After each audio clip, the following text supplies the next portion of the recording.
Hey guys, Miss Beckett here. Hopefully we're all at a stage where now we are taking part in completing our 2.2 assessment.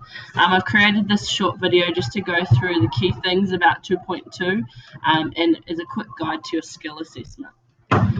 So first of all, our first thing we needed to do was create an anatomy overview. So for this to happen, we needed to take pictures at 3 stages within your skill. So there needed to be preparation, so before you perform your skill, and needed to be execution, which is during, and then follow through, which is after. So I've taken a picture here of a volleyball forearm pass or a dig. Okay, so this shows many phases of the movement, but we need at least those 3 phases. So when I'm doing my anatomy task, so I've got to outline what is happening at 3 joints. So this is explaining the movements occurring, the articulating bones, types of joints and muscles creating the movement. So I've done a wee example here. So in the preparation phase, the movement occurring at the knee joint, it moves from slight extension to flexion to finish with full extension of the knee. The articulating bones around the hinge joint are the patella, femur, tibia, and fibula. The muscles creating these movements are the hamstrings and quadriceps. So as one muscle relaxes, the other contracts to provide movement. So now the extra part of this and the interrelationship, so this is a key thing we need to do to generate amount of force and momentum into your forearm pass in volleyball. So improvements I need to make to improve my skill would be to ensure that I bend my knees and transition into flexion to allow myself to have a stronger amount of force release. So the more I bend my knees, the more force I'm creating for myself. So I would need to incorporate this into my training and you'd give some examples of how you can incorporate and improve this within your training sessions that we do. So our how to perform. So this is basically just a quick outline of how to perform your skill. So some of us have either researched this or we've created our own checklist for our skill. So that's just dependent on how you want to do it. So this provides a quick definition of the forearm pass, key things that we need to do. You can break it into segments if you want and outline key things for each phase, or you can just give a quick how-to for performing your skill. So our tests. So lots of us have started creating our tests and have participated and done this more than once. So our key thing, create a test to measure your performance of your skill. So this is an example of a test. So it involves a server. So this is to practice the forearm pass. So a server will serve in volleyball. It will serve to the digger, who is the triangle. The digger will then make the ball go above the net, but the main aim is to land it in the red spots to get 3 points. If you land it in the blue spot, you get a 2 point, and if you land it in the pink spot, which is over the other side of the net, then that's 1 point. The key thing, the red spots, we want to be able to dig it up to a setter. That's why they are worth maximum points. This would happen in a range of different situations. So you could have the server doing both underarm and overarm serves just to provide authenticity for a game. And then you'd repeat this throughout your skill to see if you're slowly improving with your practice. Changes to tests. Make sure if your test was too easy or it didn't replicate game situations, so make sure you change it. Explain your changes and say ways in which this affected your skill performance.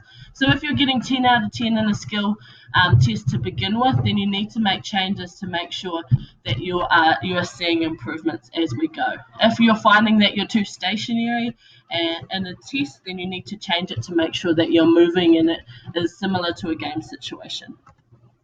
The ideal performer. So this is where we've started to create our screenshots from an ideal performer of your skill.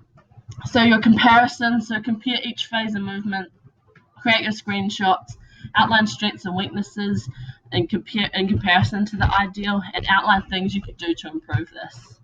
So the key thing, so at the execution phase, the ideal performer is getting lower to the ground and creating flexion at the knee, caused by the hamstrings contracting and the quadriceps relaxing. Within my pictures, I do not have flexion at the knee, which means that I generate less power in my forearm pass. This is a clear weakness, as it shows that I'm not executing this correctly. I could try and incorporate squatting and then doing a forearm pass in my practice to improve this. This repetition will help me practice that and make it feel more normal. Okay, so there's the relation to my training and how I'm going to improve that, okay?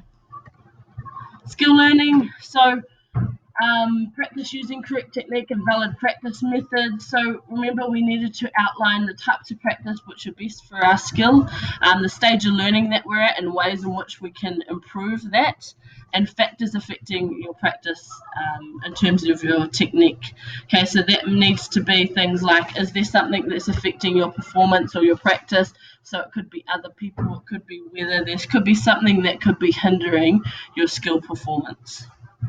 Also, think about sports psychology. So, am I using self-talk? Am I visualizing myself achieving and performing the skill perfectly? Do I have routines that I've set up, and have I set goals to make sure that this happens?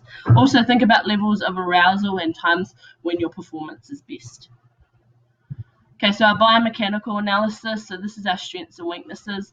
So we need to pick 4 different biomechanical principles that we're going through at the moment. So these are stability and balance, Newton's laws, momentum, force summation, projectile motion, levers.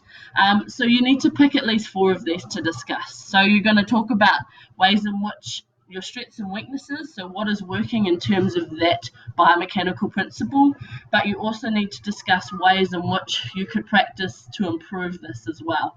Okay, so we need to be looking from practice to practice, what do I need to do to improve that biomechanical principle and make sure that I'm applying it within my training. So our practice session, so I need at least 3 practice sessions down. So we're going to record my outline for these sessions. So you could discuss your focuses. So if you can explain how you relate your training to improving something mentioned in your assessment, you will get a higher grade. And then afterwards, if you complete an evaluation and outline steps for your next training. So pushing for merit or excellence. Okay, so this is what we need to do. So we've got our merit excellence. We need to be showing interrelationships. Okay, so this is our comparing a variety of factors when we're discussing things and explaining how a variety of biomechanical principles influence your skill performance. So just a reminder, our biomechanical principles, so this is, we're talking about our anatomy and the way the body moves to make sure that the skill is happening correctly. Our biomechanics, so we're discussing ways in which our biomechanics is affecting our performance. Skill training, so what types of practice, what stage of learning are we at, what things work best in terms of our training. And sports psychology, so how are we mentally affecting ourselves within our trainings. So this is your achieved example, so from an exemplar, so this is an achieved level. So feel free to have a look at these 2 and then you can pause it and have a read over. This is our merit example. So for merit, they've started to discuss more interrelationships and explaining the flow and effect of things.